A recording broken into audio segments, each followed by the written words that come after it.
Pronto, agora começou a gravação. Vamos iniciar a sessão do dia 18/5, na parte da tarde, às 14 horas, a segunda sessão desse mês, dessa reunião. Iniciaremos pelas preferências e sustentações orais. Item 40 será o primeiro. Patrícia, pode chamar o patrono. Farei a convocação, presidente.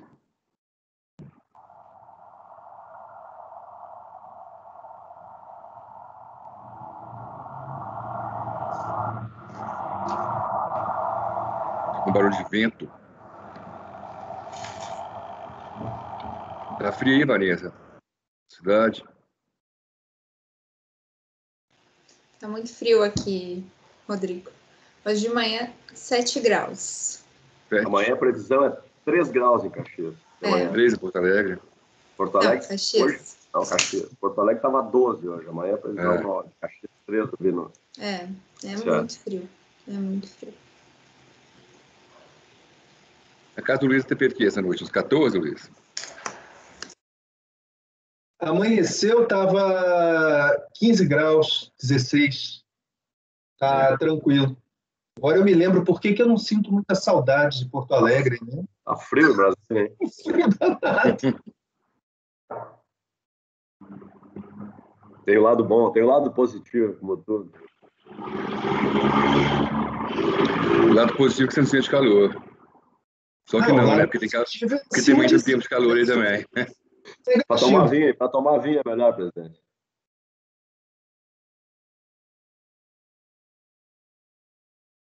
Doutora Concília, boa tarde. Por favor, presidente.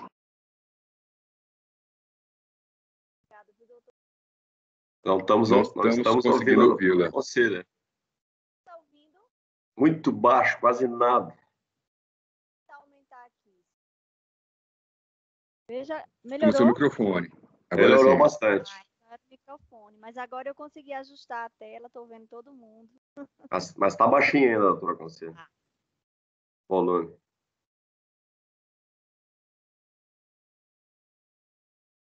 Amanhã eu vou colocar um fone também. Vocês me escutam bem com o fone?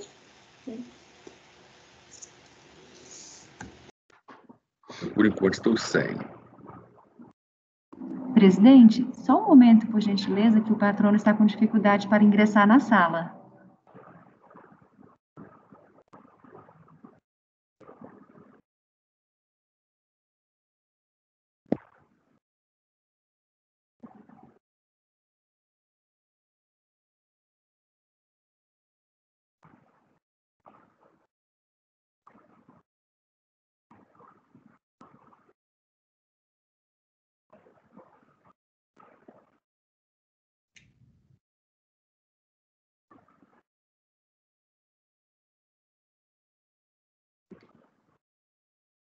Boa tarde a todos.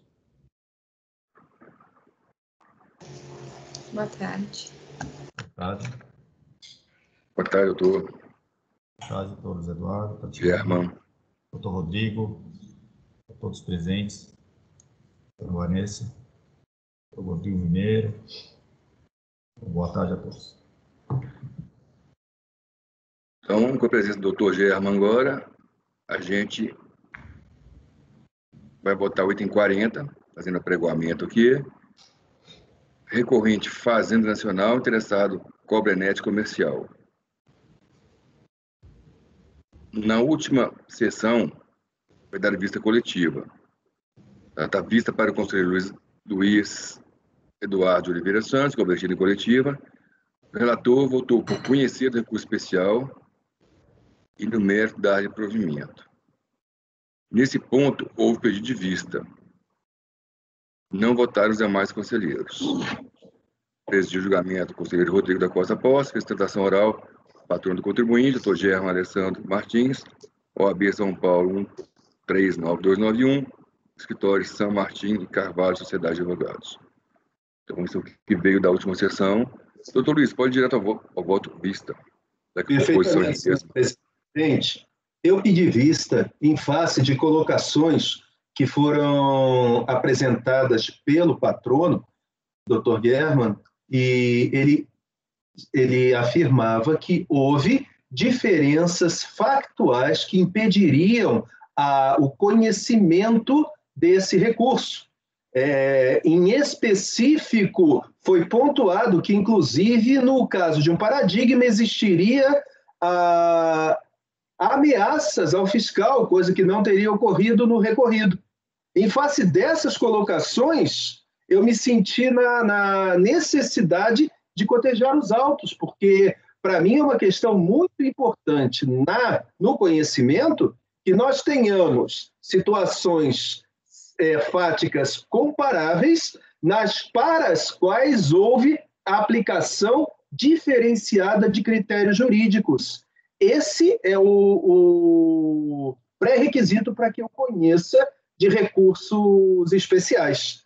Então, eu pedi vista, presidente.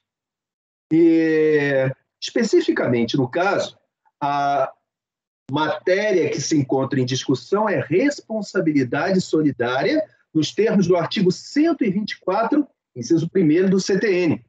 Pois bem, o que eu pude perceber é que num acórdão recorrido, que é o 1301-008-003-822, que é de 2019, tinha restado ausente a comprovação de interesse jurídico dos coobrigados.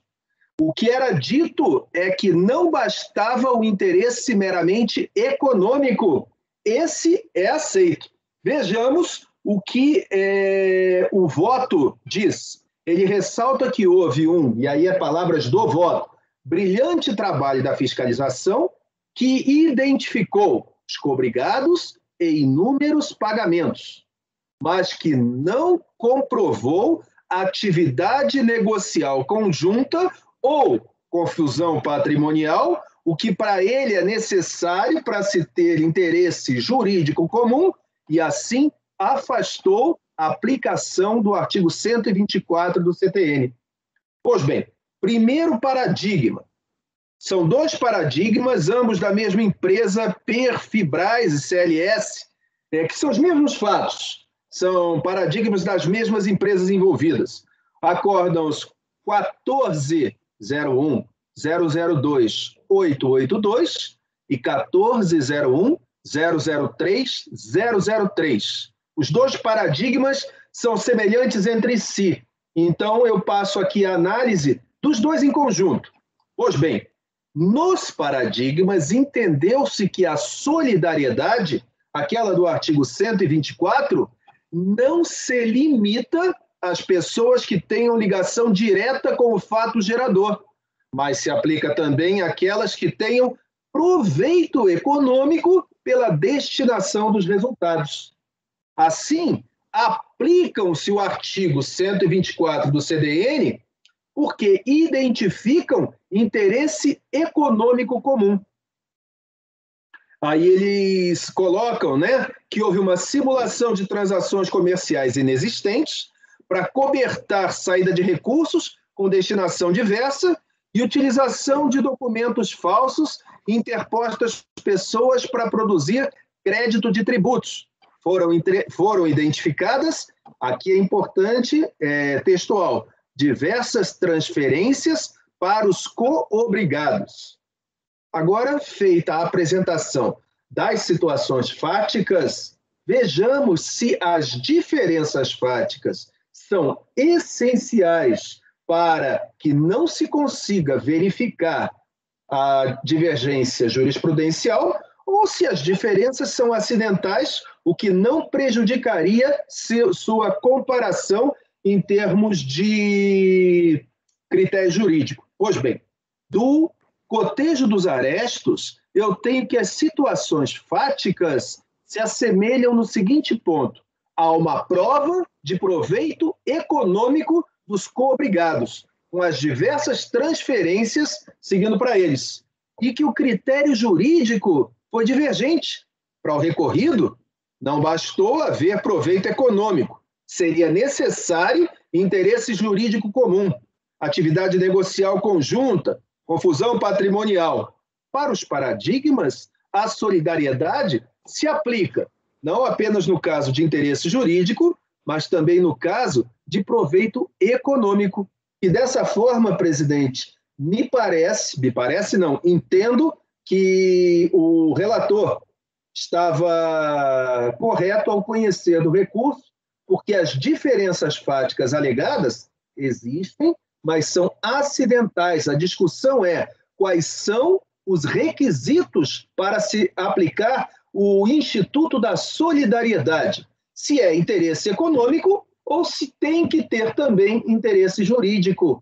Me parece que ficou muito claro que o critério jurídico era diferente entre o recorrido e os paradigmas. Em face do exposto, acompanho o relator. É como voto, presidente, o conhecimento. Foi para isso que eu pedi vista. Doutora Tatiana. Bom, presidente, é só para colocar aqui, em relação às situações fáticas, né? No acordo recorrido, realmente foi pelo lado de que não há ausência, de prova documental, né? E que possa realmente responsabilizar os cobrigados, né? E no acordo um paradigma, para mim, ficou um pouco diferente, né? Restou um pouco diferente a situação. Então, aqui eu até coloco que a autoridade no acordo recorrido, o próprio relator, ele traz de forma bem clara, né, que a autoridade fiscal não comprovou qualquer espécie de atividade negocial conjunta, né, entre a Cobranet, né, Metálica e Chile, em especial envolvendo também as pessoas físicas, né, incluídas no rol de cobrigados, de modo a imputá-las interesse comum, né, e não econômico. E nos acórdons paradigmas, aí eu vou ler aqui uma das ementas, em se tratando de fraude, todo o conjunto fático probatório acostado aos autos é suficiente para o livre convencimento do julgador. Não demonstrado pelo contribuinte, qualquer prova em contrário deve ser mantida a autuação.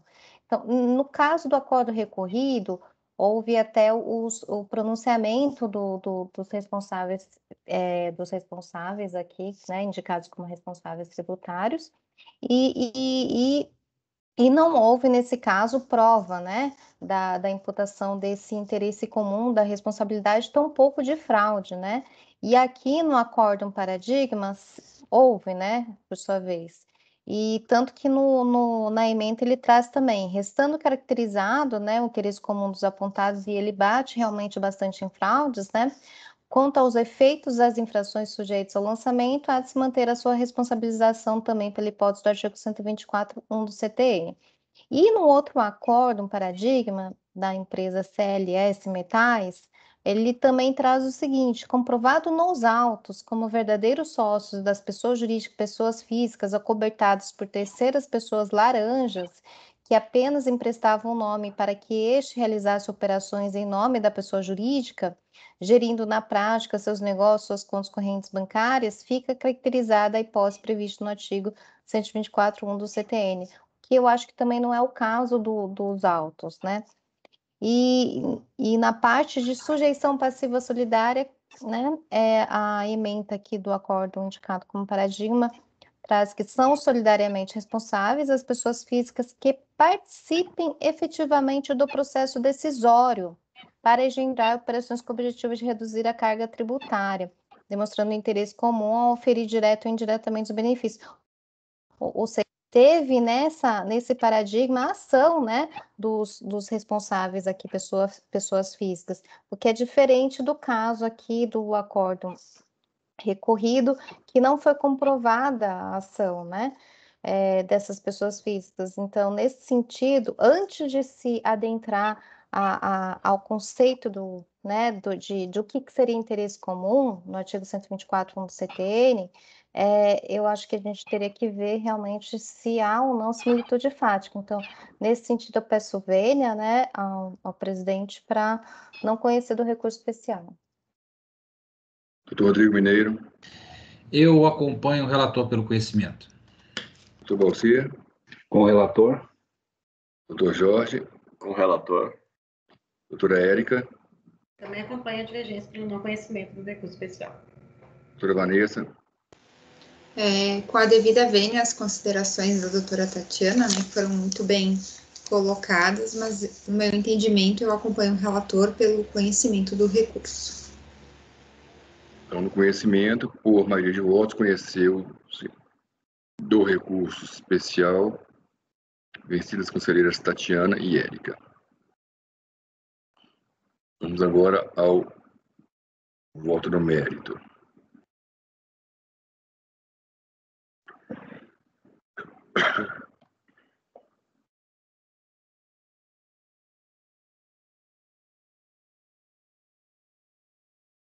O Código Tributário Nacional assim dispõe contra a sujeição passiva de terceiros. Artigo 124. São solidariamente obrigadas: 1.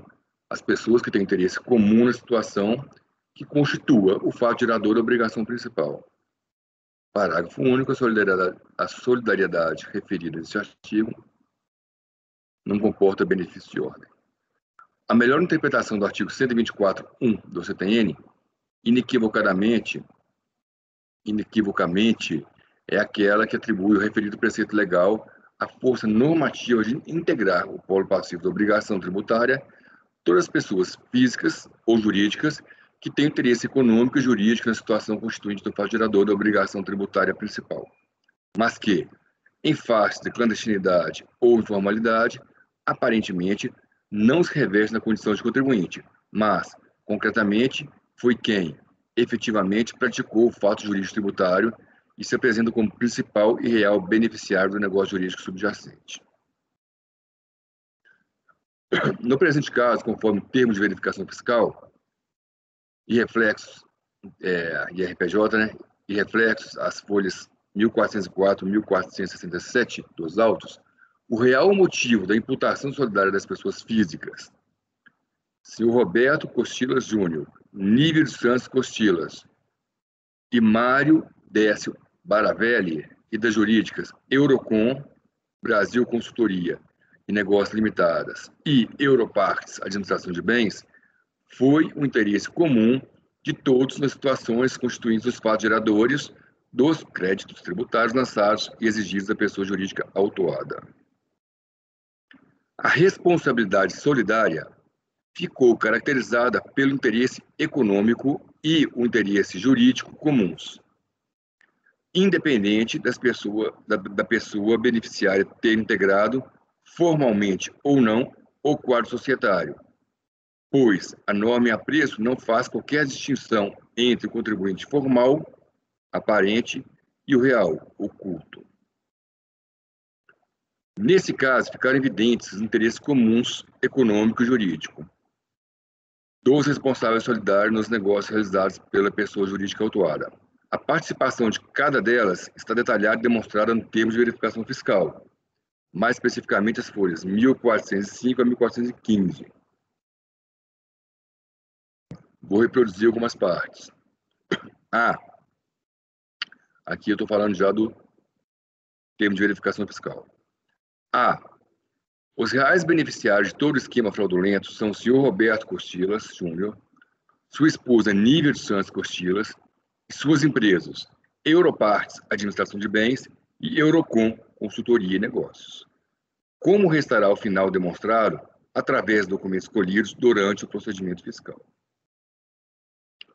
A grande maioria dos bens do casal encontram-se registrados nas duas empresas acima mencionadas, que, além de cobertar fraudes, através da simulação de contratos de prestação de serviços de consultoria, atuam basicamente como administradora dos bens do casal.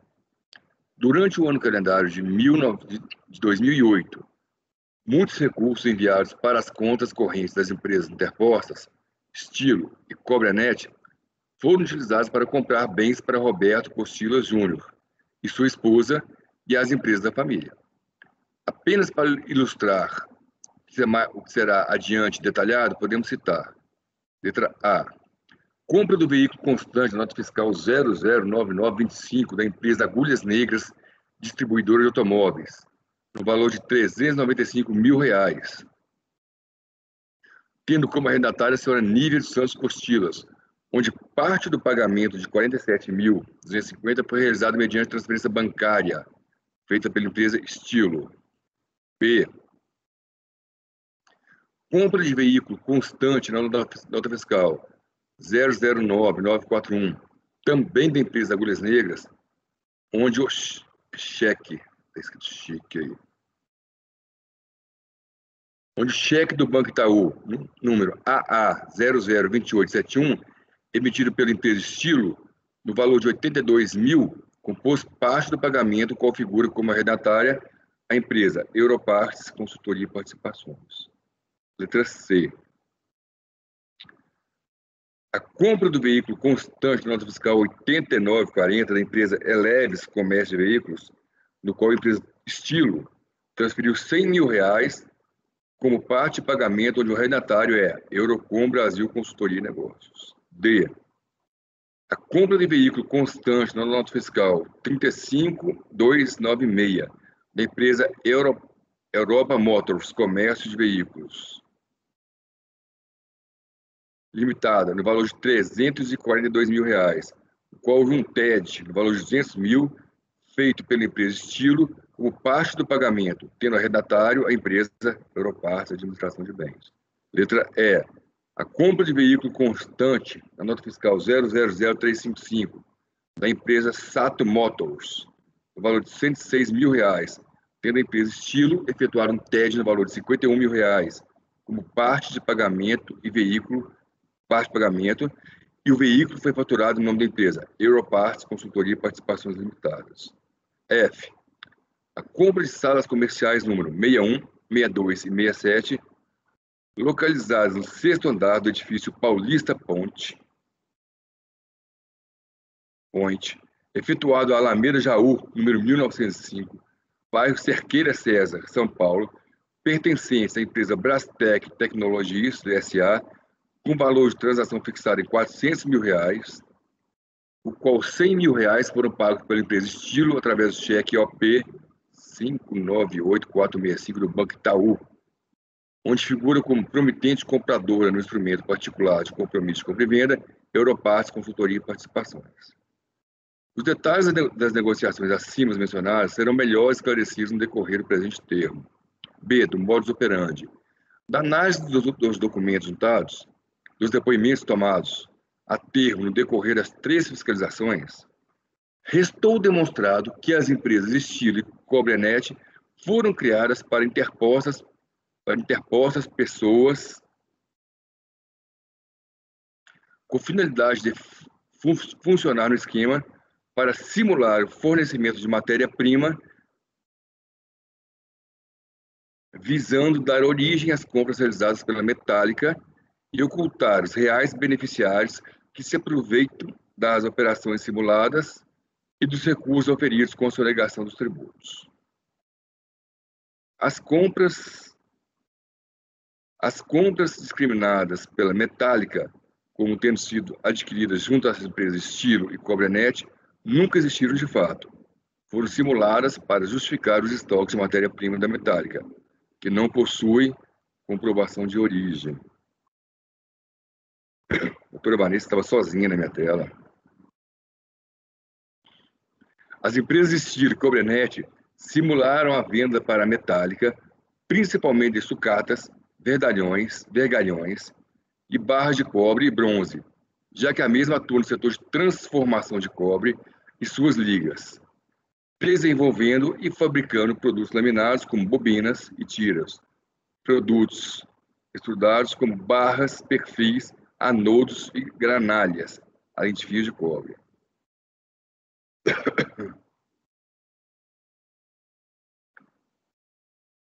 No ano calendário de 2008, a empresa Metálica simulou a aquisição de matérias-primas no montante de R$65 milhões, 195.384,07 centavos, das empresas Estilos e Cobrenet. Foi possível comprovar que a maior parte dos depósitos feitos na conta corrente das empresas Estilo e Cobrenet foi realizado pela empresa Metálica, conforme atenta os extratos bancários solicitados, mediante requisições de informações financeiras. Tem várias requisições aí, endereçadas a vários bancos.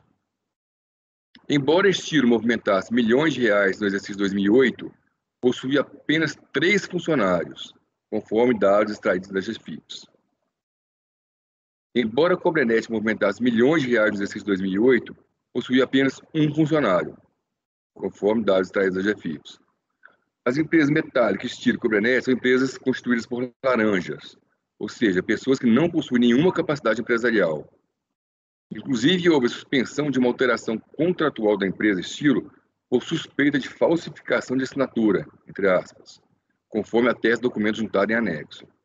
As riquezas geradas pelo estilo Cobrenet, resultantes das vendas dissimuladas, não foram transferidas para os sócios constantes em seus atos sociais, conforme se demonstrará posteriormente, mas foram utilizadas para a aquisição de bens em nome do senhor Paulo Costilas Júnior, sua esposa Nívia dos Santos Costilas, suas empresas Europarts, Administração de Bens Limitada, e Eurocom, Consultoria e Negócios.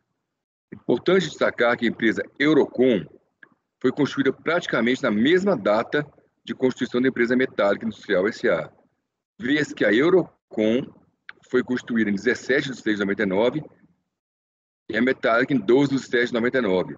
Fato que, aliado aos demais documentos colhidos pela fiscalização, demonstram que desde 1999 funciona o esquema fraudulento, no intuito de desviar recursos obtidos com as operações das empresas de fachada em prol dos reais beneficiários, Roberto e Nívia Costilas, e suas empresas patrimoniais Europarts e Eurocom. Através da análise de dados bancários solicitada por meio de requisição de informações sobre movimentações financeiras, foi possível identificar diversas pessoas físicas e jurídicas que receberam valores da empresa Cobrenet, sendo que o senhor Márcio Roberto Paulo afirmou em depoimento prestado mediante termo de intimação fiscal que o ano de 2008 prestava serviço para a empresa Metálica Industrial S.A.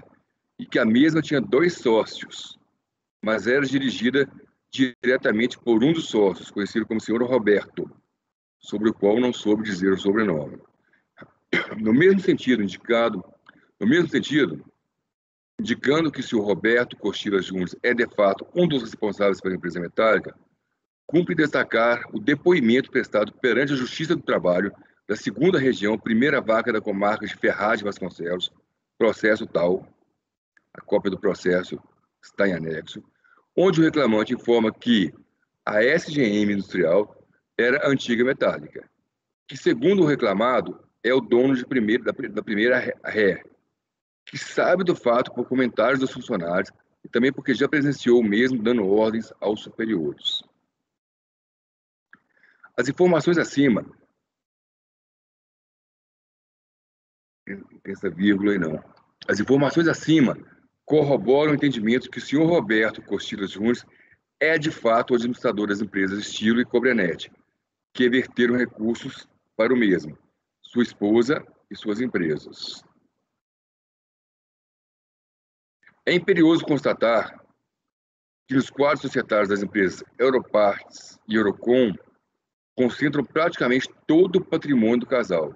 Sempre estiveram presentes integrantes da família de Paulo Roberto Costilas Júnior e sua esposa Nívia Costilas. Em diligência ao local indicado, na JUCESP, que é a Junta Comercial do Estado de São Paulo, e no cadastro CNPJ, Rua Procópio, número 88, segundo subsolo L, Centro, Santana de Parnaíba, São Paulo, não foram localizadas as empresas Europarts de Administração de Bens e Eurocom Consultoria e Negócios. No local funciona a empresa Business Like, que presta serviços, esse vírgula também não,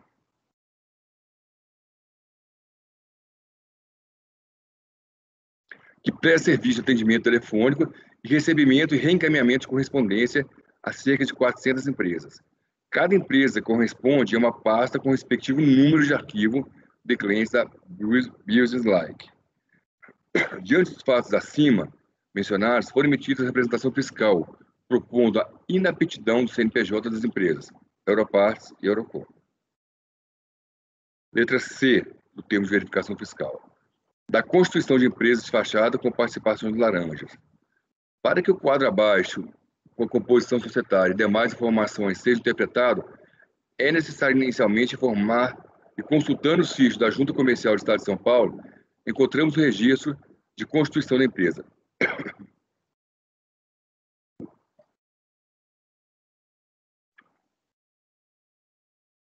Metálica Industrial Limitada, datada de 12 de 11 de 2008,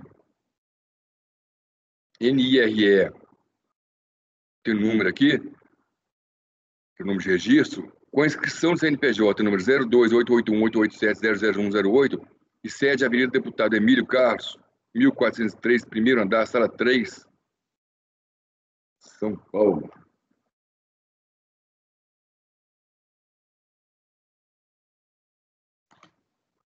A qual ocupou o mesmo espaço físico da empresa metálica durante o período de 12 de 7 de 99 a 13 de 10 de 99. A relevância de tal informação se funda no fato que o senhor Roberto Costila Júnior e Mário Décio Baravelli figuram como testemunhas do contrato de constituição da empresa e na primeira alteração contratual, bem como um distrato de liquidação da sociedade limitada com suas assinaturas como testemunhas de Mário Décio Baravelli e Luiz Carlos Diogo. Luiz Carlos Diogo é o atual diretor-presidente da Metálica Industrial. Tais fatos são relevantes para demonstrar a participação de Roberto Carlos Costilas, Mário Décio Bravanelli e Luiz Carlos Baravelli e Luiz Carlos Diogo no esquema fraudulento desde o início das atividades. Importante destacar ainda que a participação de Ricardo de Mel Fernandes, que não só aparece como testemunha nos contratos sociais da Estilo e Cobranet, mas também é o responsável pela transmissão das GFIPs e DIPJ das duas empresas.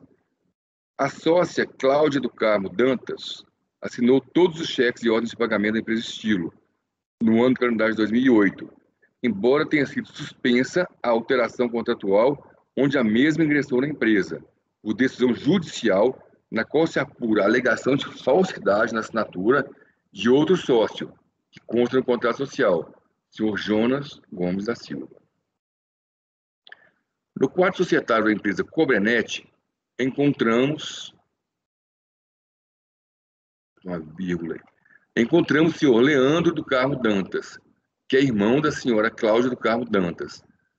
Consta do quadro societário ainda a senhora Silmara Aparecida Barbosa dos Santos Siqueira. Durante a fiscalização, constatamos, ainda lendo o termo de verificação, que Cláudia, Leandro e Silmara residem em locais humildes e não possuem capacidade empresarial para gerir as elevadas quantias que transitaram pelas contas da Estilo e Cobranet, restando plenamente comprovada a participação dos três no esquema fraudulento, através de disponibilização de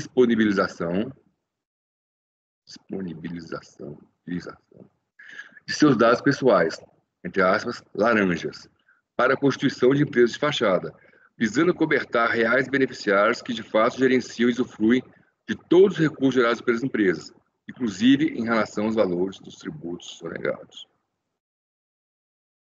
O procurador da empresa metálica, Dr. Fernando Henrique Fernandes, confirmou que a senhora Cláudia do Carmo Dantas era a pessoa de contato nas operações comerciais entre as empresas Estilo e Metálica, o que demonstra o envolvimento dela no esquema fraudulento. Letra D. Quadro das empresas envolvidas, sócios, acionistas e administradores.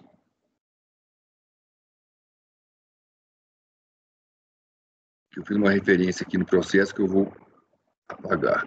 O quadro acima deixa clara a participação de Roberto Costila Júnior e membros de sua família no esquema fraudulento, vez que o mesmo aparece como testemunha do contrato de constituição da empresa Metálica Industrial Limitada. E sua mãe figura como diretora-presidente da empresa Metálica Industrial Limitada, sendo que ele, sua esposa Nívia, uma vírgula aqui,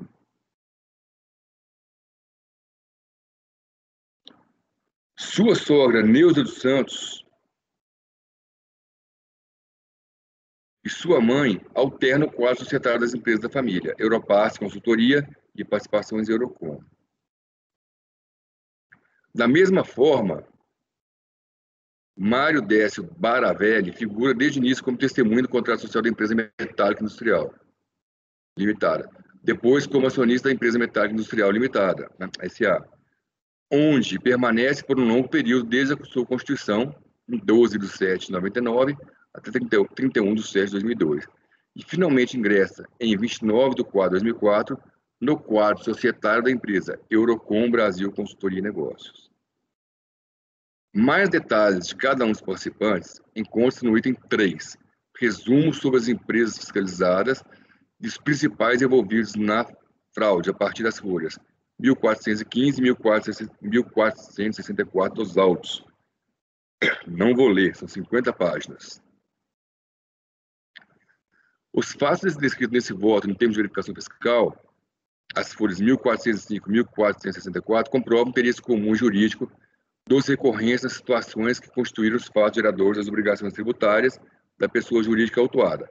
Assim, correta a imputação da sujeição passiva, responsabilizando-os pelo pagamento dos créditos tributários lançados e exigidos da pessoa jurídica autuada, Cobrenet Comercial, distribuidores de metais e eletroeletrônicos limitada. Em face do exposto, dou o provimento do recurso especial da Fazenda.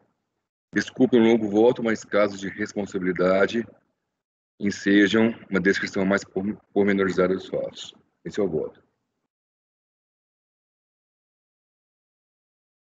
Doutor Luiz Eduardo. Com o relator. Doutora Tatiana. Bom, presidente, a gente já tinha expressado um pouquinho, né, o conceito de interesse comum. Eu continuo com o meu entendimento em relação ao que seria interesse comum, né?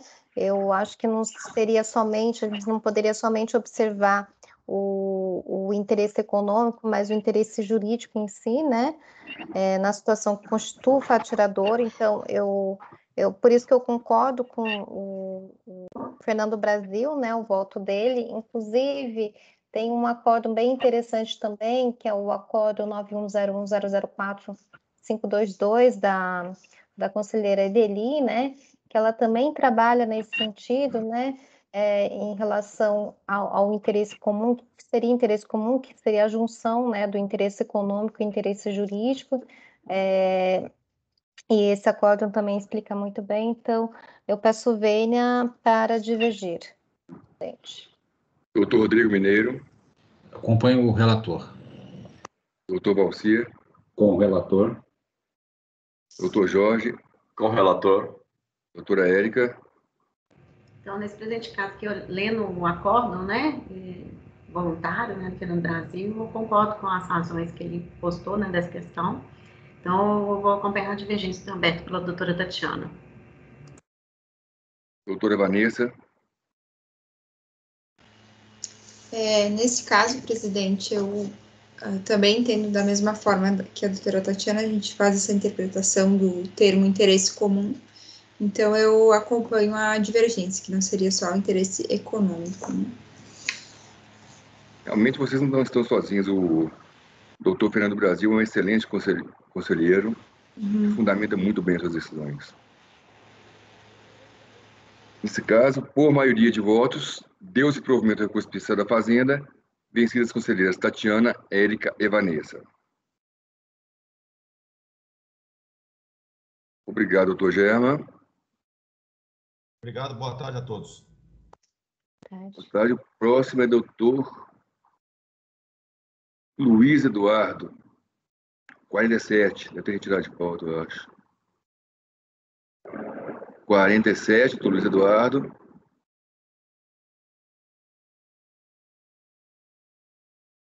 Tim, não. Não foi retirado de pauta, o item 47, depois o 48, depois o 49 e depois o 50. Somente acompanhamento. Patrícia pode chamar o patrono. Farei a convocação, presidente. Esses votos de responsabilidade são longos, são realmente da dupla interpretação. Todos os votos, por um lado, para o outro são bem fundamentados.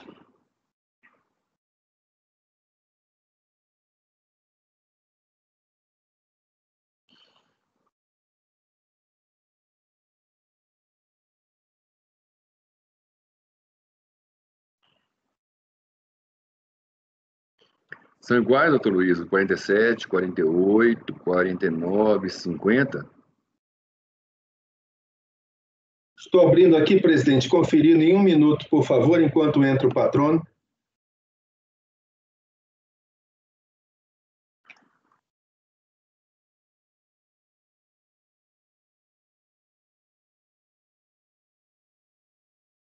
A princípio, sim. Idênticos. Muda só período de apuração. Então, eu peço para começar pelo 47, presidente. Exato, doutor. Tem um acompanhamento aqui. Já está presente, mas não está na tela. Doutor Davi. Doutor Davi. Doutor Davi, consegue nos ouvir? Pois não, senhor. Consigo sim. Então, o senhor prefere ficar com a câmera desligada mesmo? Não, desligou. O doutor Davi ligou a câmera, está presente aqui com a gente. O doutor Davi vai acompanhar os itens 47, 48, 49, 50. Estou com a palavra o doutor Luiz para proferir seu voto no item 47, decorrente TIM Nordeste S.A., interessado Fazenda. Com a palavra, doutor Luiz. Perfeitamente, presidente. Trata-se de CIDE. O período vai de 1º de março de 2005 até o final desse mesmo mês. O assunto de fundo é o ônus da prova no caso de uma DCTF retificadora, decurso do contribuinte. Originalmente foi apresentada uma DECOMP, uma declaração de compensação, por pagamento indevido ao maior de CID, contribuição de intervenção no domínio econômico, para compensação com débitos de COFINS. A delegacia não homologou a compensação, entendendo que o crédito alegado já teria sido utilizado para quitação de débitos declarados. Então, o sujeito passivo apresentou manifestação de conformidade, alegando nulidade por carência de motivação do despacho decisório e que o crédito indicado na PERDECOMP não tinha sido fulminado pelo prazo decadencial, decorrendo de CID recolhida maior em 15 de abril de 2005 por equívoco no preenchimento da DCTF, que o mero erro no preenchimento da DCTF não seria suficiente para implicar exigência tributária, que créditos utilizados são facilmente comprováveis por meio de documentos fiscais já apresentados à Receita Federal, na forma de declarações e outras obrigações acessórias, que o artigo 11 da Instrução Normativa 903 de 2008 determina a retificação de ofício pelo fisco das informações prestadas em DCTF. Pois bem, a Delegacia de Julgamento em Recife, no Acórdão 11.35.309, negou provimento à manifestação de inconformidade, entendendo que competiria ao sujeito passivo o ônus da prova do direito creditório e que, no presente caso, não teria havido comprovação documental, que o primeiro ato da autoridade tributária acarretaria a perda da espontaneidade e que, adicionalmente, a retificação da DCTF ocorreu depois do despacho decisório. São esses os dois fundamentos da decisão de primeira instância. Sujeito passivo e resignado a interpor recurso voluntário, reiterando as alegações da manifestação de inconformidade, e então sobrevém a decisão recorrida 3.000.901, que negou o provimento ao recurso voluntário, entendendo que, apesar de a retificação intempestiva da DCTF não ser condição para indeferimento do pleito, o ônus da prova é do contribuinte e que esse contribuinte, no caso, não se desincumbiu de apresentar a prova documental alegada. Foi interposto recurso especial e a matéria é a necessidade de comprovação do crédito e o ônus probatório. O paradigma apresentado foi o Acórdão 330201-406 e o fundamento da recorrente é a de que o ônus da prova seria do fisco. Em contra-razões, a Fazenda apenas se insurge contra o mérito, pedindo negativa de provimento para a manutenção da decisão recorrida. É o caso, presidente. Posso passar ao voto? Perfeitamente. Perfeitamente. Então, eu conheço, existe a divergência jurisprudencial acerca do ônus da prova comprovada, delimitando a matéria. Queremos saber de quem é o ônus probatório do direito creditório alegado.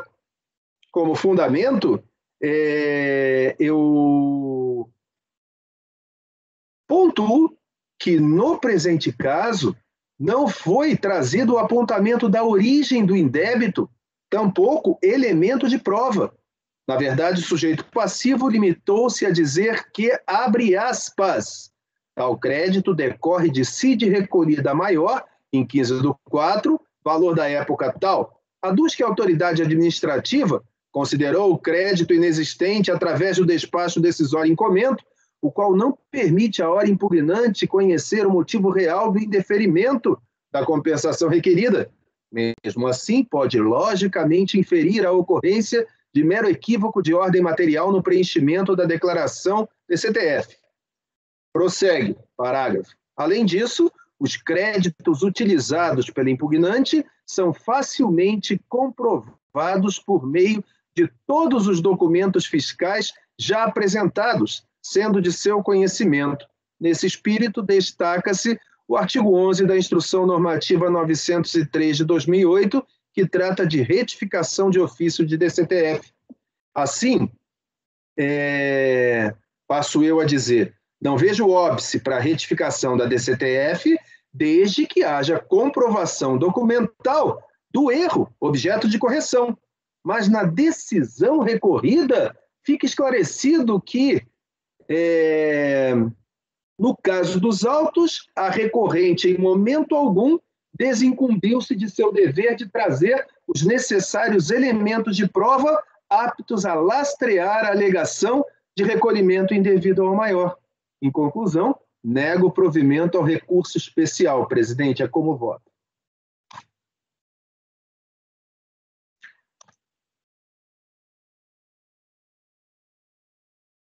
Doutora Tatiana. Presidente, realmente, assim, tal, bem como pontuou e colocou muito bem o relator, na manifestação de conformidade, só havia a instrução que foi dada, pelo menos pelo contribuinte, né? Ele somente juntou o despacho decisório, DARF, DECOMP e DCTF retificadora, então não tinha nenhum elemento de provas. No recurso voluntário, a mesma coisa, né? Então, assim, ele teve duas chances de colocar e de mostrar a prova, né? Mas, realmente, até mesmo nesse recurso especial também, não há nenhum elemento de prova. Então, eu acompanho o relator. Parabéns, doutor Eduardo.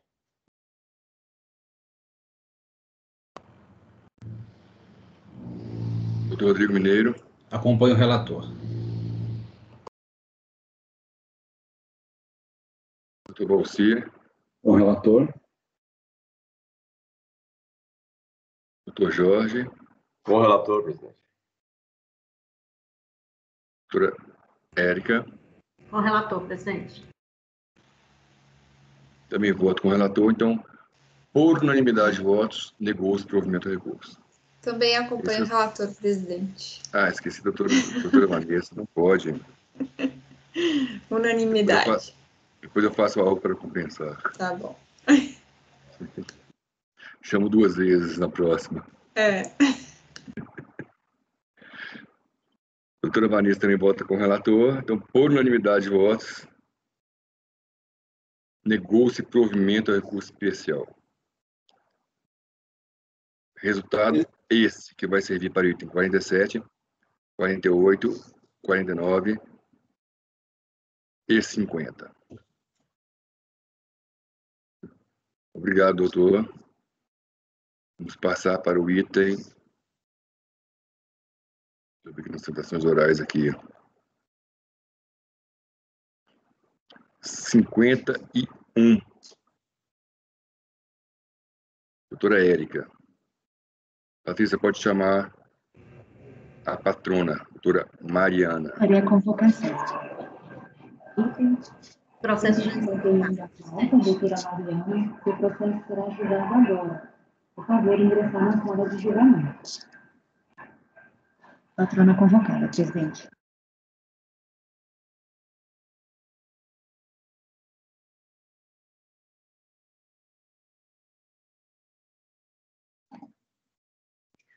Presidente, uma dúvida. Como que a gente faz para tirar uma pessoa da sala aqui? Não sei. Acho que não tem como. A gente espera que todo mundo saia. Se não sair, a gente vai ter que esperar a pessoa sair. Entendi. Tá bom, presidente. Não tem um chute. Não tem um chute igual o outro. É, né? O que... Doutor Tatiana deve ter com saudade de chutar alguém, hein? É, eu fiquei procurando aqui, presidente. Quando voltarmos às sessões presenciais, a senhora chuta ao vivo. Ah, muito obrigada pela permissão.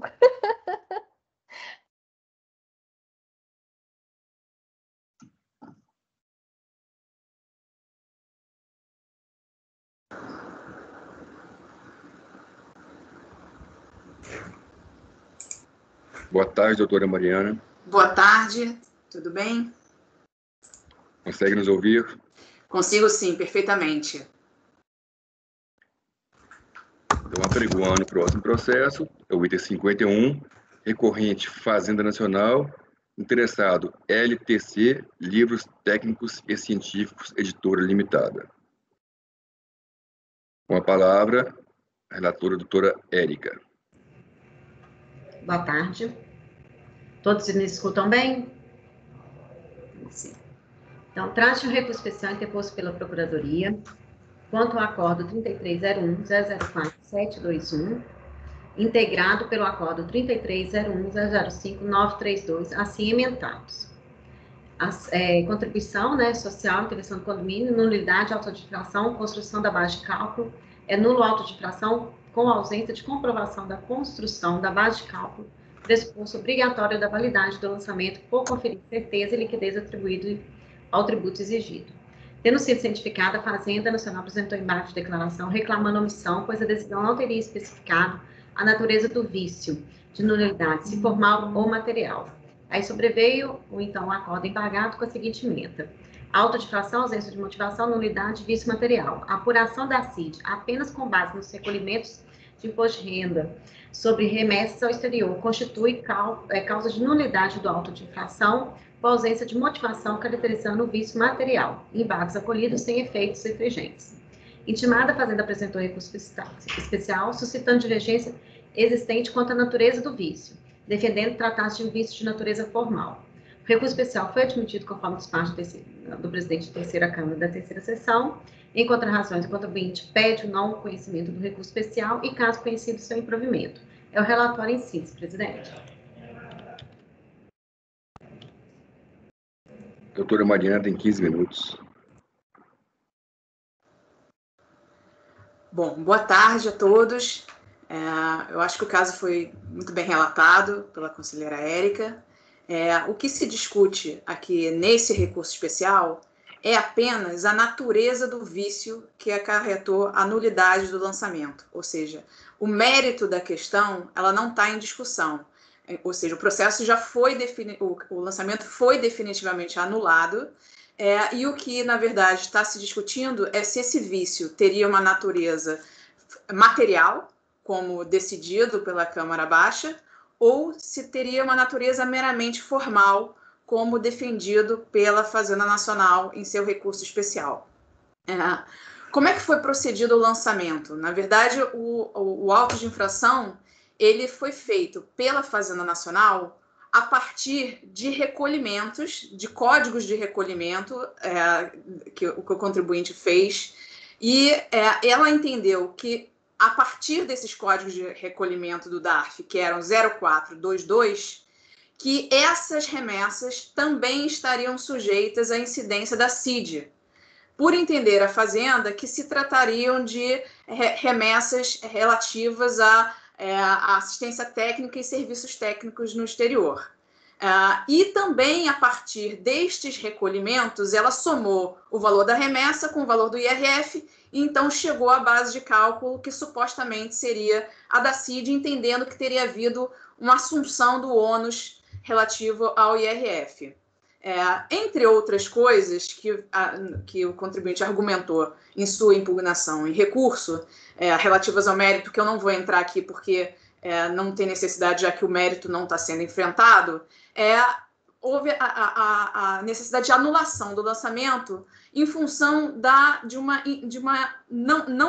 ele não ter trazido aos autos os elementos de prova da ocorrência do fato gerador, já que em nenhum momento os contratos que lastrearam essas remessas foram investigados, ou seja, a Fazenda não se ateve à natureza da remessa, ela simplesmente partiu de um código de recolhimento de DARF para, então, proceder ao lançamento e quantificar a base de cálculo.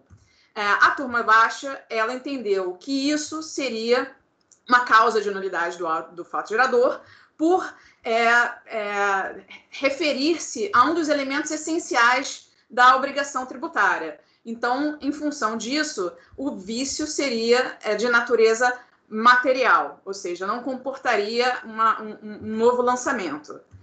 Em contrapartida, a Fazenda entende que, na verdade, esse vício seria uma pura ineficiência, uma incorreção, mas que seria, portanto, de uma natureza formal, seria uma mera vício de descrição da autuação. E no seu recurso, o primeiro ponto que eu quero chamar a atenção é que os paradigmas que a Fazenda traz em seu recurso, eles não tratam de situações idênticas, já que aqui está em discussão.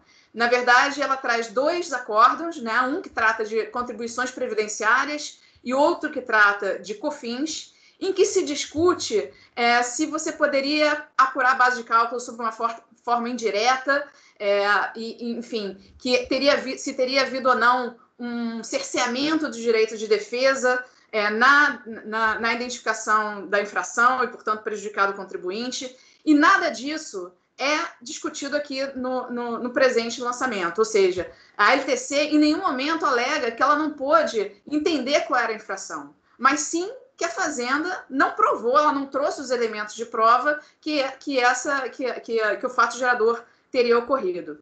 Então, enfim, esse é o primeiro ponto, faz com que o recurso da Fazenda sequer deva ser admitido por tratar de matérias e abordagens completamente diferentes da que aqui se examina. Bom, mas uma vez superada essa questão da admissibilidade ou não do recurso da Fazenda, o fato é que, na verdade, a Câmara Baixa, ao entender que o vício que contaminou esse lançamento teria natureza material, ele, na verdade, ele está aplicando a jurisprudência já consolidada das várias turmas da Câmara Superior de Recursos Fiscais, no sentido de que, quando o vício ele se reporta a um dos elementos do fato gerador, da obrigação tributária, ele tem necessariamente a natureza material. E aí eu peço licença para ler aqui o acórdão da Câmara Superior de Recursos Fiscais, que nesse sentido é um acórdão 9101-002-976, ele está transcrito no memorial que foi disponibilizado a vocês, que fala o seguinte: lançamento cancelado, vício material, vício formal, aspectos que ultrapassam o âmbito do vício formal. Vício formal é, via de regra, aquele verificado no próprio instrumento de formalização do crédito e que não está relacionado à realidade representada, declarada por meio do ato administrativo de lançamento. espécie de vício que normalmente não diz respeito aos elementos constitutivos da obrigação tributária, ou seja, ao fato gerador, à base de cálculo, ao sujeito passivo, etc. Se o problema que ensejou o cancelamento do lançamento está situado na própria essência da relação jurídico-tributária, na não comprovação da ocorrência do fato gerador pela glosa de despesas e no errado dimensionamento da base de cálculo, não há como reconhecer a ocorrência de vício de natureza meramente formal. E é exatamente do que se trata o presente caso. O vício está na identificação do fato gerador. Então, portanto, o vício em causa aqui deve ser considerado material, como corretamente entendeu a Câmara Baixa. Tá. Mas ainda, só para terminar, um aspecto que eu queria trazer também é que ainda que se tratasse de um vício meramente na descrição da infração, como entende-se a Fazenda, que não é o caso, que tivesse ocasionado cerceamento de direitos de defesa do contribuinte, a jurisprudência dessa terceira turma da Câmara Superior de Recursos Fiscais também é no sentido de entender esse vício como um vício material. E aí também eu coloco no memorial 2 acórdãos de final de 2019, ou seja, um pouco antes da interrupção pela pandemia, que nesse sentido, que diz o seguinte: lançamento, motivação insuficiente, nulidade, vício material, a ausência de uma precisa descrição dos fatos que possibilite a ampla defesa é causa de nulidade do auto de infração, em razão de vício de natureza material, por deixar de atender não só a exigência da norma reguladora do processo administrativo fiscal, como também norma geral tributária. E o segundo, no mesmo sentido, que é auto de infração, equívoco na descrição dos fatos e na motivação do lançamento, nulidade por vício material. O erro na determinação da base de cálculo do lançamento, por se constituir em requisito fundamental do ato administrativo em referência, nos termos do artigo 142 do Código Tributário Nacional, consubstancia-se em vício de ordem material, insanável sem que ocorra novo lançamento, ocasionando a nulidade da autuação. Esses 2 acórdãos são dessa terceira turma e, portanto, que mostram que, na verdade, a decisão tomada pela Câmara Baixa está em perfeita sintonia com a jurisprudência da Câmara Superior, das 3 turmas da Câmara Superior. Então, recapitulando, o recurso da Fazenda não deveria ser admitido, porque traz paradigmas que tratam de situação diversa da que se discute aqui nos presentes autos, e, ainda que seja admitido, ele não deve ser provido, porque a decisão da Câmara Baixa, ela corretamente identificou o vício como sendo de natureza material, em consonância com a jurisprudência predominante. Eram essas as minhas considerações. Me coloco à disposição para algum esclarecimento que se faça necessário. Com a palavra, relator. O recurso especial da Fazenda Nacional é tempestivo, devendo ser verificado se atende os demais pressupostos formais e materiais ao seu conhecimento. Em contrarrazões, o contribuinte defende que o não conhecimento do recurso especial fazendário, argumentando que as situações fáticas entre o acordo recorrido e os acordos paradigmas apresentados são bem diferentes ao ponto de impossibilitar seu conhecimento. Contexto fático e jurídico do acordo recorrido. Este processo é decorrente de uma auto-infração que exige a CID remessas, ao qual foi constatado que, pelo fato de que o contribuinte havia recolhido imposto de renda sob o código DAF 0422, analisando o lançamento, a maioria da turma entendeu pela nulidade do lançamento, pois a fiscalização não teria investigado a natureza das operações que deram origem às remessas, e, com isso, teria havido falta de demonstração de operação da base de cálculo do tributo. Após a posição de embates, a turma, por unanimidade de votos, entendeu que o vício de nulidade detinha de natureza de vício material, proferindo a seguinte emenda, auto de infração, ausência de motivação, nulidade de vício material. A apuração da CID apenas com base nos recolhimentos de imposto de renda sobre remessas ao exterior constitui causa de notificação, ausência de motivação, de vício material. O acordo preventivo de lei 0.601 trata-se que era de contribuição previdenciária. Trata-se de notificação fiscal de lançamento de débito, lavrado em desfavor da recorrente de referência, tendo como objeto contribuições previdenciárias a cargo da empresa destinada ao seu custeio de seguridade social, incidente sobre a remuneração da mão de obra de construção civil apurada mediante aferição indireta, conforme relatório. No procedimento de fiscalização e não formalização do lançamento, não foram cumpridos todos os requisitos do artigo 10 do Decreto 10.235, em especial inciso 3, pois não houve a descrição dos fatos, dos motivos que levaram à desconsideração da mão de obra registrada pela recorrente, o que impõe a anulação do lançamento por visto formal. Verifique-se que tem que reconhecer que os fatos são diferentes, pois decorrentes de tributo, colonização diversa e fatos geradores também distintos. Neste acordo, o Pradinho tratou de operação de contribuições previdenciárias mediante a aferição indireta da base de cálculo após os registros contábeis do contribuinte terem sido desconsiderados pelas autoridades fiscais. Entendo não estar configurada divergência em relação a este acordo paradigma. Acordo paradigma 203.09332. Neste acordo, houve lavatura de auto-infração para exigente de CONFINS em razão da suspensão da imunidade tributária da contribuinte. A turma julgadora declarou a nulidade por visto formal após constatar falta de motivação do lançamento. Aí, aqui, ó, em verdade, o agente fiscal pode e deve efetuar o ato administrativo de lançamento de acordo com as sanções de seu livre convencimento. Todavia, deve explicitar as razões que o levaram a adotar este ou aquele procedimento, de maneira que seu procedimento não se configure um arbítrio. Logo, é imprescindível indicar na sua descrição dos fatos os motivos que lhe formaram o convencimento, sem se reportar outro procedimento fiscal como prova única de suas argumentações. Da mesma forma que da análise anterior, eu entendo não configurada a divergência de jurisprudencial, pois neste acordo, paradigma tratou de autodifração de CONFINS lavrado para exigir retroatividade à referida contribuição, após a suspensão da imunidade tributária do contribuinte por meio de ato declaratório da Receita Federal do Brasil de Goiânia. Assim, verifique-se que, no presente caso, nenhum dos dois acordos citados pela Fazenda, com paradigmas e seu recurso especial, versa sobre situação idêntica à enfrentada pelo acordo recorrido, qual seja, nulidade do lançamento da CID Royalties, em razão da autoridade lançadora não ter trazido os elementos que comprovassem a ocorrência do fato gerador e a quantificação da base de cálculo do tributo. Outro ponto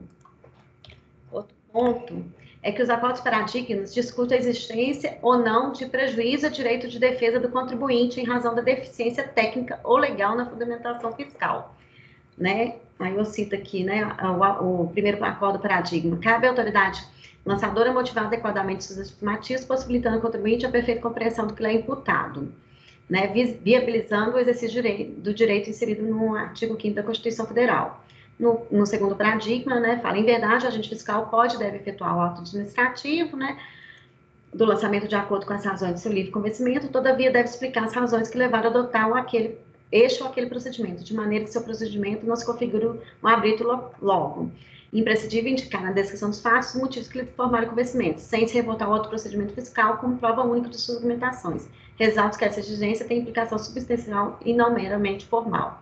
No presente caso, a motivação para anulação do lançamento não tem nada a ver com o eventual cessamento de direito de defesa do contribuinte, mas sim de uma falha na identificação do fato gerador e da base de cálculo da CID lançada.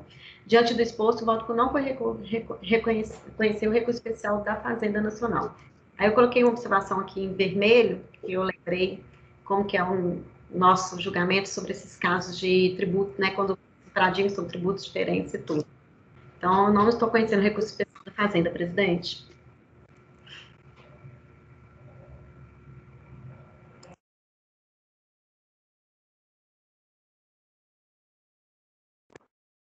Rodrigo, você está sem microfone.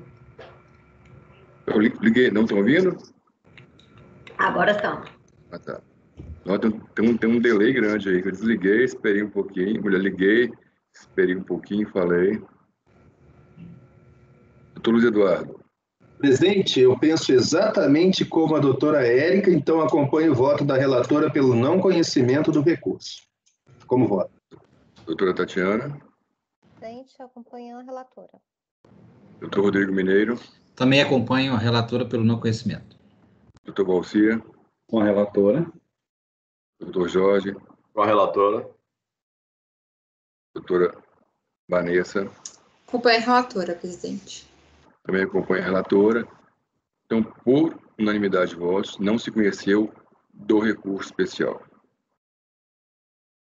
Esse é o resultado. Obrigado, doutora Obrigada. Mariana. Eu que agradeço. Muito obrigada. Boa tarde. Boa tarde. Próximo é o item 58, 59, 60. Isso não foi retirado de pauta. Doutor Luiz Eduardo.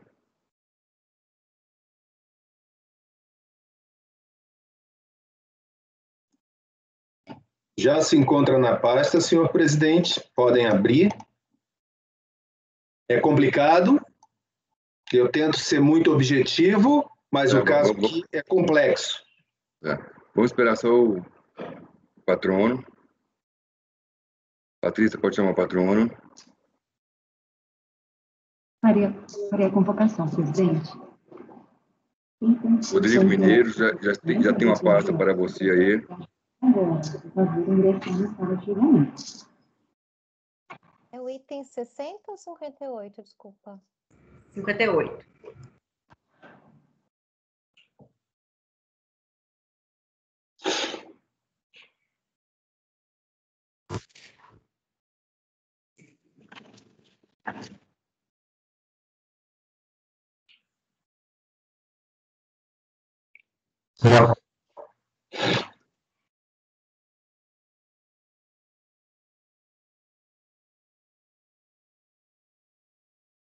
Já se encontra na sala de audiência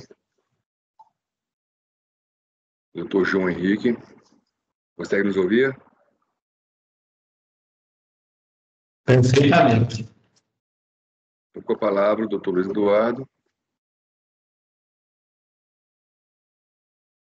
Senhor presidente, boa tarde, senhor patrono. Eu quero explicar que aqui os itens 58, 59 e 60 dizem respeito a 3 processos que estão relacionados. O processo do item 58, final 22, ele diz respeito a um auto de infração de PIS e COFINS. O processo final 80, que é o 59, ele diz respeito a um pedido de ressarcimento de COFINS. E o último processo, final 91, diz respeito a um pedido de ressarcimento de PIS. Na verdade, é pela glosa de parte desses créditos pleiteados nos processos 80 e 91 que surgiu a necessidade de lançamento em auto de infração no processo 22. Ou seja, o processo item 58, que é final 22, ele é uma decorrência dos processos que eu chamaria de principais, 80 e 91. Feitas essas considerações, o item 58 da pauta, final 22, tem um embargo. Vamos, então, analisar esse processo em primeiro lugar. A análise desse vai nos ajudar a entender a figura do contexto como um todo. Tributos são PIS e COFINS, o período vai de abril até junho de 2007, segundo trimestre, e o assunto é crédito de não cumulatividade, assunto de fundo. O que se discute aqui é a vinculação entre despacho decisório e um auto de infração. Os embargos inominados por erro material, devido ao lapso manifesto, contra o acórdão 9303.003.478 de 2016, que trata desse auto de infração PIS e COFINS. Agora, também foi embargado o processo, o acórdão 9303.008, bem posterior, de 2019, que trata do despacho decisório do crédito de COFINS. E ainda não tivemos julgamento do último despacho decisório, que trata de crédito de PIS.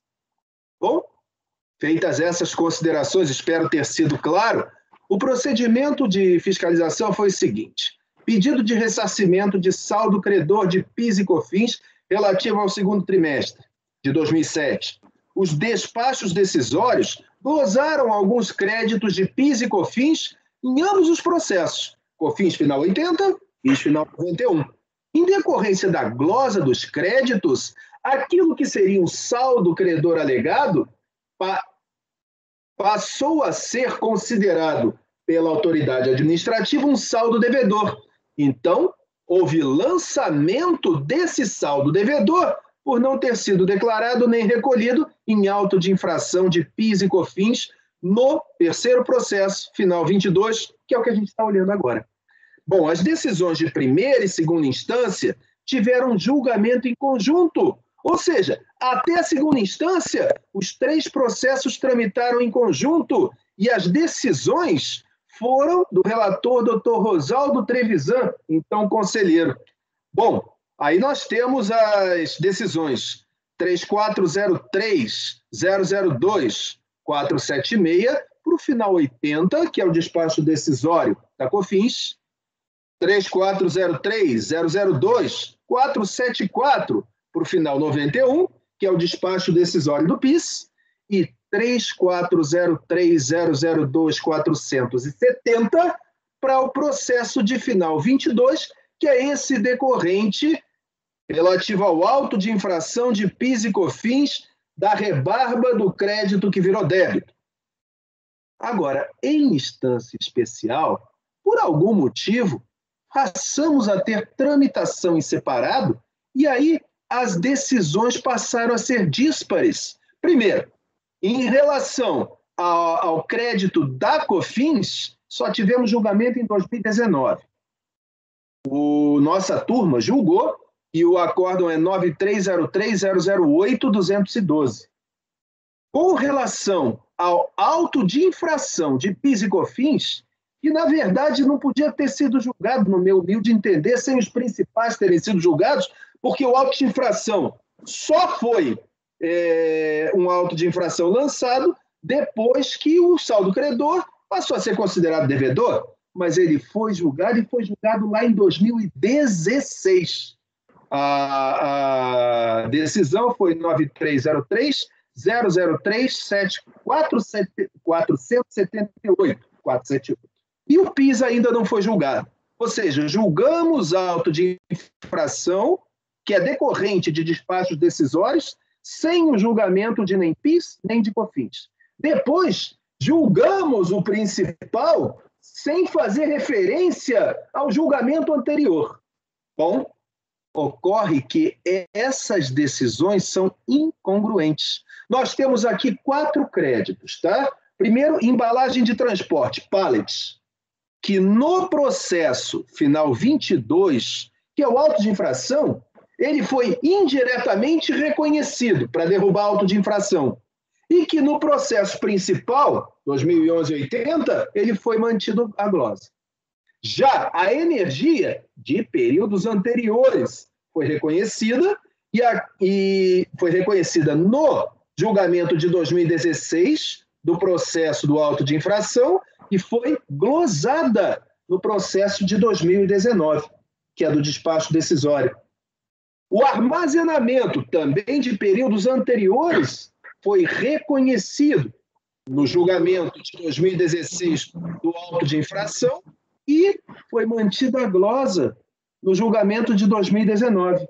E, pelo contrário, a indumentária e a lavagem de uniformes, que foi mantida a glosa no processo de 2016, foi agora reconhecida, agora não, foi em 2019, reconhecida no processo do despacho decisório. Espero ter sido claro. Bom, foram opostos embargos de declaração pela autoridade preparadora, por impossibilidade de aplicação de um único critério nesses 2 acórdãos, mas ela embargou o acórdão, o 9303-008 de 2012, dizendo que havia contradição com uma decisão anterior, como se contradição entre diferentes decisões pudesse ensejar embargos. Foi esse o embargo oposto pela autoridade preparadora ao tentar liquidar a segunda decisão. Agora, este conselheiro que vos fala também embargou esse acórdão de 2019. Embargou por erro material devido a lapso manifesto. E embargou também o outro acórdão. Embargou também o acórdão antigo, lá de 2016, pelo mesmo lapso manifesto.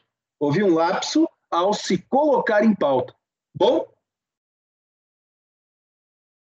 a autoridade preparadora, em seus embargos, entende que deveria ter havido julgamento conjunto. Perfeito. mas alega contradição de uma decisão posterior em relação a uma decisão anterior, que, no entender dela, deveria pautá-la.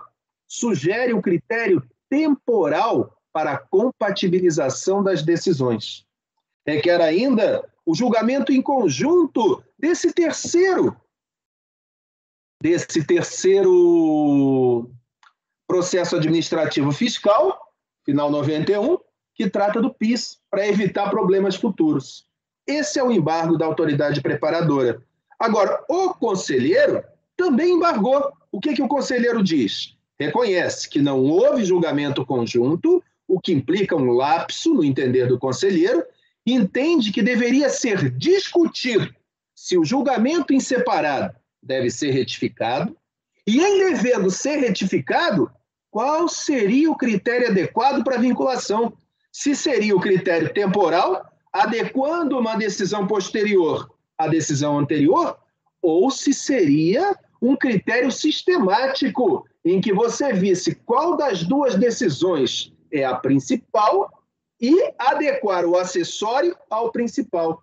Um desses dois critérios seria, no entender do conselheiro, o que o colegiado teria que decidir.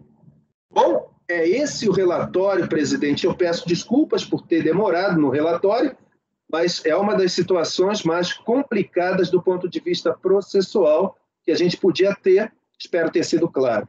É o relatório. Doutor João Domingos, tem 15 minutos. Senhor presidente, senhor relator, demais conselheiros, a quem agradeço a oportunidade. Depois da brilhante exposição do conselheiro relator, né, tentando simplificar o máximo possível o acontecimento dos fatos, né, a gente chamou, as matérias de fundo já são extremamente conhecidas por esse conselho, mas a questão é, para complementar o relatório, além disso, né, o fato é que, com relação ao processo de 2012, de número 2012-22, que realmente é um auto de infração e que foi julgado, no nosso entendimento, com um trânsito em julgado, reconheceu o crédito de pallets, energia, armazenagem e não reconheceu a questão da indumentária. O de 2011 e 80, inversamente, manteve a glosa de pallets, energia, armazenagem e, de outro lado, reconheceu o crédito da indumentária. A questão que não ficou clara para mim, senhor relator, é a questão do julgamento dos temas que envolvem o 2011 e 91, que tem recurso especial tanto do contribuinte, tanto da fazenda. No recurso especial do contribuinte, também tem a discussão das indumentárias, também tem a discussão dos pallets, sendo que no recurso especial do fisco, a gente tem as mesmas discussões: limpeza e desinfecção, pallets, energia e armazenagem, lavagem de uniformes e o cálculo da base de cálculo presumida. Então, já entrando na primeira questão, pela complexidade processual, né, a empresa entende que deve ser mantida a decisão em relação ao processo 2012-22 e também reconhecida essa mesma extensão ao processo 2011-80 e agora com relação ao processo 2011-91. E a razão dessa nossa argumentação não é apenas temporal, ela diz respeito às situações fáticas e jurídicas com relação à atividade desempenhada pelo contribuinte, inclusive embasado em decisões da própria Câmara Superior de Recursos Fiscais. Chamando a atenção com relação aos pontos. Em primeiro lugar, em primeiro lugar, a gente não podemos esquecer nunca a decisão do STJ no recurso especial 1221-170, que trata dos critérios de essencialidade, relevância, com relação à imprescindibilidade e importância no processo produtivo da recorrente. E todas essas questões, todas essas matérias, já são conhecidas dos senhores e são em decisões do próprio contribuinte reconhecendo a relevância, essencialidade, imprescindibilidade e importância no processo produtivo. Com relação aos pallets, são extremamente essenciais durante todo o processo de industrialização, armazenagem, durante todo o ciclo, inclusive para transferência entre estabelecimentos até chegar no consumidor final. E a questão é muito simples, por exigência do próprio poder público, por exigência de questões de higiene, segurança e qualidade dos alimentos. Temos um parecer que anexamos aos autos do Instituto Nacional de Tecnologia, identificando essas questões. Eu cito duas decisões desse Conselho, que é a 9303-003 de 478 e a 9303-007781, que decidem exatamente com relação aos pallets, no sentido de que eu estou falando aqui. Com relação ao indumentário, também utilizado diretamente na atividade produtiva, exigências do próprio poder público que se usa de uma determinada vestimenta, de uma determinada cor, com determinadas características próprias para impedir qualquer tipo de contaminação dos alimentos.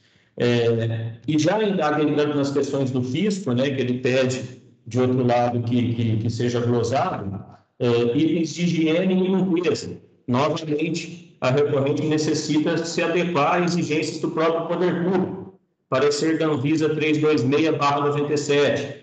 Com relação à energia elétrica, o artigo 3º e o artigo 4º das leis 10.633 e 10.833, respectivamente de 2002 e 2003, garantem o exercício, o seu crédito.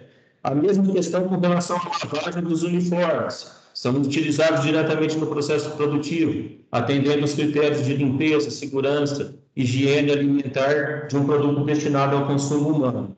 E, por fim, com relação ao cálculo presumido, houve uma definição por parte da Lei 12.865/2013, no sentido de que não deve ser limitado, deve ser no percentual de 60%. Agradecendo a oportunidade, como uma questão extremamente fática, né, processual, eu me coloco inteiramente à disposição dos senhores, pedindo vênia se eventualmente pedir a intervenção por alguma questão, mas como o próprio relator já disse, a questão não é das mais fáceis em termos processuais. Muito obrigado, senhores.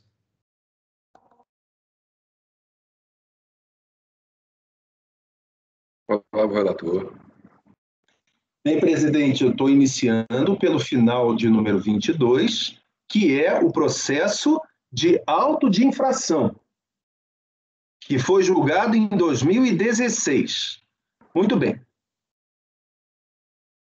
Esse só foi embargado pelo conselheiro, porque o que foi embargado pelo conselheiro e pela autoridade preparadora foi o processo de final 80.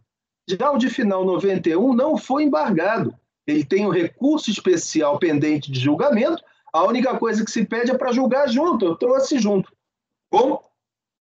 Então, vamos ao voto. Eu conheço, aliás, o embargo é do conselheiro, né? Eu conheço dos embargos, entendo que o erro material por lapso manifesto é claro, por haver divergência entre conclusões entre o embargado e o outro acórdão, que estavam relacionados. Alguém rejeitaria, não conheceria? Posso passar ao mérito, presidente dos embargos? Passo ao mérito. Delimitação da lide. Se há ou não necessidade de vincular as decisões, isso é importante, ou se elas podem ser diferentes. E qual seria o critério dessa vinculação? Esse é o limite do que foi devolvido a esse colegiado para discutir. Passo ao fundamento. Entendo que as decisões devam estar vinculadas, apesar de os processos terem sido formalizados em autos separados, materialmente compreendem uma única ação fiscal. Assim, decisões conflitantes decorrentes de seu julgamento em separado caracterizam vício a ser sanado. Passo agora a analisar qual seria o critério de vinculação das decisões aplicável, se o critério temporal ou o critério hierárquico sistemático. Peço vênia ao representante do contribuinte ao dizer que não estamos discutindo o critério temporal, mas sim a questão de trânsito em julgado. Na verdade, haveria trânsito em julgado de duas decisões, tanto a de 2019 quanto a de 2016. Então, para saber qual das duas vincula a outra, precisamos ter um critério. E o critério pode, sim, ser, no entender deste conselheiro, humilde entender deste conselheiro, o critério temporal, em que o entendimento de 2016 vincula o entendimento de 2019, devendo haver modificação na decisão de 2019, ou se é o critério hierárquico, se a decisão no processo principal vincula a decisão no processo que é acessório. E aí seria o contrário, seria a decisão de 2016 sendo alterada para se adequar à de 2019. Colocado a delimitação da lide com clareza, espero eu, passo a apresentar o meu entendimento. Entendo que o processo principal é o da discussão e glosa do crédito da não cumulatividade, que o auto de infração seja mera consequência do recálculo do saldo credor, que, transformando-se em devedor em face da glosa, fez surgir o auto de infração. Assim, não faria sentido o entendimento deste conselheiro vincular um processo principal ao decidido num processo acessório, simplesmente pelo fato de esse ter sido equivocadamente julgado em primeiro lugar. Em tese, é o processo acessório que teria sido omisso por não se referir à existência de um processo principal. Porém, isso não se discute aqui, porque não estamos frente a embargos por omissão. Contudo, entendo que o processo acessório seja nulo pela decisão ter extrapolado os limites da lide. Por quê? A glosa do crédito não estava sendo discutida no processo acessório, apenas o lançamento de um auto de infração. E assim as glosas do crédito é que deveriam ter sido discutidas antes no processo principal. Esse problema tinha sido verificado pelo redator designado, que era o então conselheiro Júlio César Alves Ramos, que diz o seguinte: o RICARF, artigo 6º, determina vinculação do acessório ao principal mediante diligência ou sobrestamento, que o processo devia ter sido julgado em conjunto ou após o principal, sob pena de invadir a matéria do outro. O colegiado que proferiu o acórdão ora embargado, portanto, no entendimento deste conselheiro aqui que vos fala, não teria competência para discutir o mérito da glosa, porque o mérito da glosa estava em outro processo. Concluiu que a decisão exarada no processo, concluo que a decisão exarada no processo lá em 2016, acórdão 9303-003-478, teria sido extra petita e, consequentemente, nula por ter sido proferida por uma autoridade incompetente, haja vista que a matéria, glosa do crédito, não havia sido devolvida à competência daquele colegiado para decidir. Não havendo no processo decorrente nenhum elemento novo que estivesse apto a alterar a convicção do julgador, ele simplesmente julgou pela lógica do crédito no entender dele. Por questão de coerência, deve ser tomada decisão no processo acessório e em igual sentido daquele do principal. Em conclusão, voto por acolher e prover os embargos inominados com efeitos infringentes para anular o acórdão 9303-003-478 de 2016 e dar provimento em parte aos recursos especiais da Fazenda e do sujeito passivo para adequação do julgamento ao que foi julgado no acórdão 9303-008-212, que é de 2019, e apesar de ser posterior, não estava pendente de análise de nada anteriormente. Presidente, é como eu voto. Certo ou errado? O acórdão de 2019, perdão, demorou? Certo ou errado, o acórdão de 2019, ele foi proferido sem nenhuma mácula. O acórdão de 2016 é que foi proferido com uma mácula, que é julgar um acessório antes de olhar o principal. Meu entendimento. Presidente, eu voto aqui. Doutora Tatiana. Presidente, acredito que o patrono levantou a mão. Doutor João, você tem algum esclarecimento? Sim, é só uma questão de fato, se esse raciocínio do senhor relator vai ser modificado com relação ao julgamento do processo 2011-91, que tem matérias semelhantes, porque um é PIS e o outro é COFINS. Só se não seria o momento da gente já... Como é que compactuaria isso, entendeu? Porque daí eu teria 3 decisões.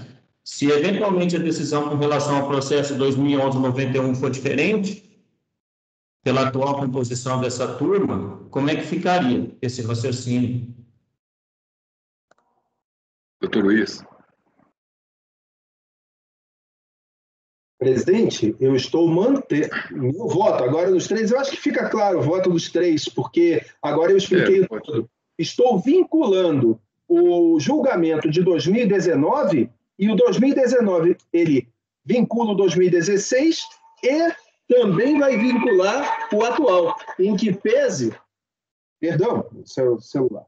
Em que pese o entendimento dessa turma ter evoluído com relação, se não me engano, a pallets.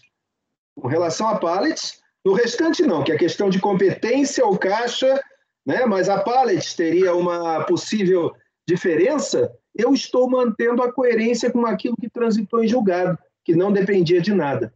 É como eu estou votando, posso ficar vencido, mas esse é o meu voto. Esclarecidos todos? Esclarecido, né? Doutora Tatiana. Presidente, gostaria de parabenizar o relator, excelente exposição e simplificação também, porque é muito complicado. Eu acompanho o relator, presidente. Doutor Rodrigo Mineiro. Presidente, é só um ponto, não há como vincular que o 60 é recurso, né? Nós estamos analisando recurso. Esses 58 e 59 são embargos, né? Então, necessariamente, a gente não tem que se vincular uma decisão à outra.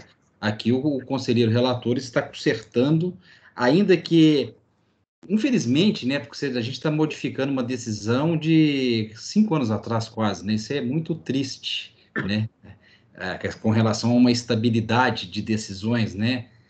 Mas não tem outra saída. Eu parabenizo também o relator, porque foi a saída, né, que ele encontrou, né, que eu concordo com ela, por isso eu acompanho, e fundamentou a razão pela qual ele aplica a decisão mais recente, a de 2019, está claro, o caminho muito bem, uma saída muito bem fundamentada, e eu creio que é a melhor mesmo. Mas, necessariamente, o de 2060, que a gente vai estar julgando pela primeira vez aqui, necessariamente não se aplica.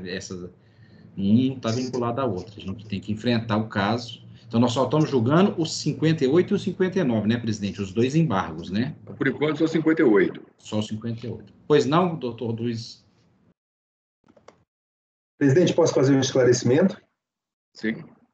Por favor, doutor Rodrigo Mineiro, de maneira muito perspicaz e oportuna, o patrono, doutor João, ele assevera que o que nós julgarmos hoje sobre o item 60 também deverá ter efeito, se for mantido o meu entendimento, também deverá ter efeito sobre o acórdão de 2016. E aí, nesse caso, nós poderíamos entabular uma outra maneira de pensar. A questão é que as 3 decisões têm que ser coerentes entre si, porque, na verdade, é um único lançamento. Se fosse imposto de renda, seria reflexo. Estaria tudo no mesmo processo, seria um único acórdão. Como não foi imposto de renda, foi PIS, COFINS e despacho decisório e auto de infração, estão em processos diferentes, mas têm a mesma natureza.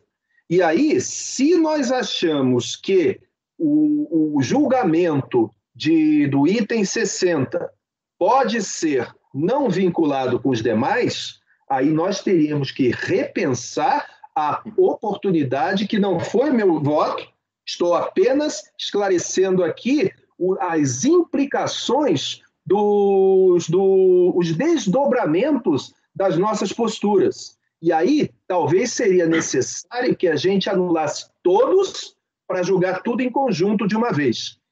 Não foi esse o meu encaminhamento, porque eu não vi nulidade no julgamento da COFINS. Porém, é uma possibilidade lógica. E aqui, por honestidade intelectual, né, eu apontando que o patrono, o doutor João, ele salientou essa possibilidade que foi enfrentada por mim e eu dei uma solução. Pode não ser um entendimento no mérito que ele defende, mas que é uma solução lógica, ela é lógica e uniformiza as três decisões. Agora, isso está em discussão para o colegiado. Tá, eu só queria lembrar, isso é só um esclarecimento, eu não estou aqui discutindo o seu voto de jeito nenhum. Eu só queria, porque eu me debrucei sobre o caso e eu queria mostrar todas as nuances para os colegas do colegiado. Espero ter sido claro, presidente. É só o que eu tenho a dizer. Ok, doutor Luiz. Mineiro.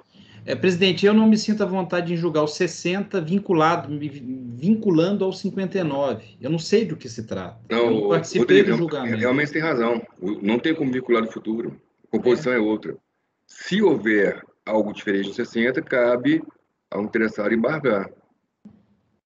Mas não tem como vincular realmente no futuro. Mas o que o doutor Luiz está dizendo é que a lógica dele para refazer a decisão lá de 2016... porque esse é um auto de infração que decorre desses 60 também, me parece é isso. O 58 decorre tanto do 59, que já foi julgado, quanto do 60, que nós não julgamos. Então, creio eu que a gente tem que enfrentar primeiro o 60 para decidir o mérito, para aplicar, porque eu não vou aplicar uma decisão que eu não participei, uma decisão que eu não participei, simplesmente reproduzir. Eu creio que a gente tem que julgar o 60, porque é um recurso virgem, é um recurso que ninguém mexeu ainda.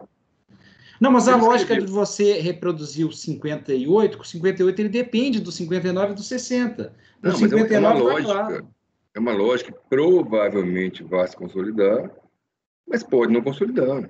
A gente não pode vincular processo não julgado. Sim, então por isso que eu não consigo entender essa lógica. Se a gente julgar o 58... Para julgar o 60, se duas pessoas passarem mal e tiver que sair daqui da sala, por resultado. E aí o 58 perde a lógica dessa anulação que nós estamos fazendo. Mas aí cabe depois um embargo. Já que ele não mencionou 60 aqui, não mencionou 60 nesse acordo aqui, cabe a gente julgar isso aqui, e se der problema lá para frente, que embarguem. Sim, mas aí a gente está tentando resolver um problema e podemos criar um outro. Por que não a gente não julga, sugestão minha, o 60 para resolver essa situação?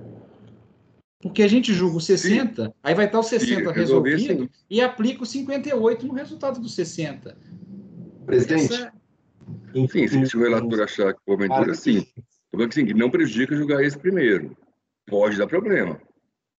Presidente, se o doutor Rodrigo Mineiro tem dificuldade de julgar esse antes de julgar o 60, poderia, só uma sugestão, pelo amor de Deus, se ele tem dificuldade de julgar, ele poderia pedir vista do 58 e 59 e eu passo ao 60.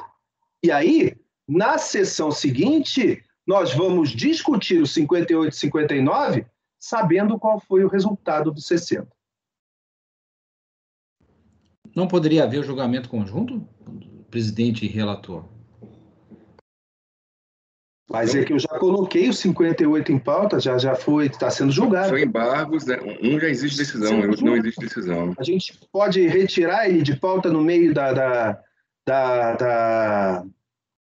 do julgamento, geralmente quando conselheiro tem dificuldade de julgar esse em face de algo que tem que ser verificado antes, a gente pede vista, ele volta no mês que vem. E aí os 60 estará esclarecido. Mas em lugar nenhum você colocou 60 nisso aqui. Coloquei sim, presidente. No meu relatório eu explico decisão que... aqui, ó? Não, Sim, eu explico que está lá no relatório. Final 91, foi pedido pelo embargante o julgamento em conjunto. E eu digo que ele só não está vinculando ainda o 58, porque ainda não existe um julgamento para ele. Mas eu estou propondo uniformizar os três. E é isso que eu estou fazendo desde o início. Então, sim, eles têm relação, sim. Mas aqui na decisão, não é lógico. Mas essa decisão que não vincula a votação dos 60. Não vincula. Não vincula. Pode ter sido ilógico, mas não... Se nós julgarmos o 60 incompatível com o 58, teremos novos embargos para poder fazer o novo ajuste. Sim. Por isso que eu falo, provavelmente não vai acontecer, mas pode acontecer. Sim, senhor presidente. Está clara, a situação está clara, todos têm noção dos problemas. Presidente, doutora Tatiana pede a palavra. Sim, doutora Tatiana. Presidente, o ponto bem colocado pelo doutor Rodrigo, realmente eu acho que o 60 ele seria vital. Eu vou fazer o seguinte, eu vou pedir vista, então, dos itens 58 e 59, até para estudar um pouco melhor, né? Por conta até da provocação do doutor Rodrigo Mineiro, e a gente pode julgar o 60. Tá bom, então, resultado do item 58. Vista para a conselheira... Não tem resultado, né? Vista para a conselheira Tatiana, após o relator acolher e dar provimento aos embargos com efeitos infringentes. 59. Vista a conselheira Tatiana, após o relator acolher e dar provimento aos embargos com efeitos infringentes. Agora 60. Não prejudicaria... Provavelmente não prejudicaria, mas realmente ninguém pode, né? Ninguém pode prever o julgamento. Pode aparecer uma prova diferente no outro lá, que a gente não sabe. Mas a lógica é essa. Então, item 60, doutor Luiz.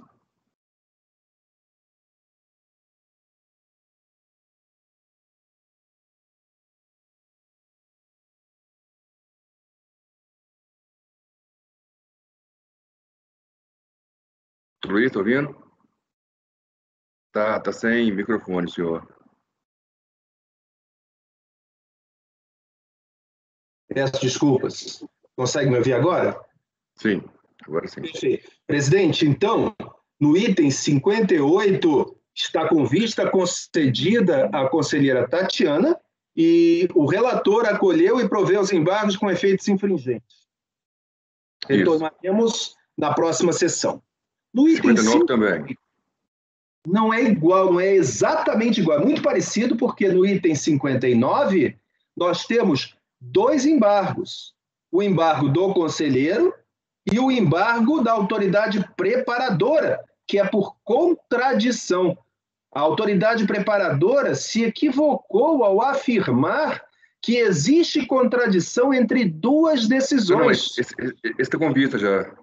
Sim, mas o senhor está dizendo que eu acolhi e provi com efeitos infringentes. Então tem que anotar a decisão completa. Eu rejeitei o embargo da autoridade preparadora e acolhi e provi com efeitos infringentes o embargo do conselheiro. Ah, tá. O 59, tá. Então o 59 é que a gente acrescenta na ata que foram rejeitados embargos opostos pela autoridade preparadora. Perfeito, é isso que eu queria só dizer, para ficar claro o que aconteceu. E eu relatei isso corretamente no primeiro, eu expliquei que existiam dois embargos num processo, que existia um embargo no outro só.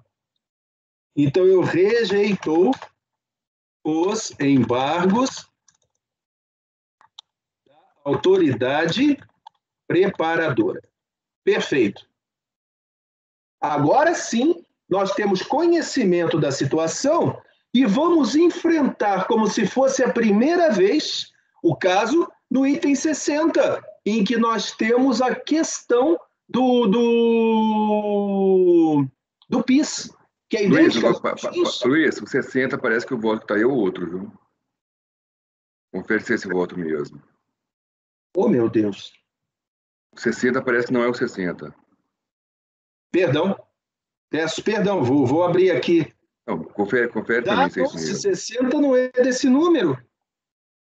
É verdade. Tem outro voto aí no 60. 5 minutos para procurar ele nas minhas pastas, é porque isso era decisão de muitos meses atrás. Só chegou agora. Eu já preparei esses votos há muito tempo e eu copiei o arquivo errado. Por favor, eu peço 1 minuto. Se o senhor puder dar um intervalo de 10 minutos, ao retornar eu estarei com a decisão correta na tela. Pode ser? Então, vou dar um intervalo, então. Por favor, esses minutos para eu poder procurar. Tá, eu não vou pregar o 60 agora, vou dar um intervalo. E, no retorno, a gente vota pelo item, começa pelo 60. Eu agradeço. Vai fazer a interrupção da gravação, presidente? Vamos fazer a interrupção da gravação. A gente volta 16h25. Gravação interrompida.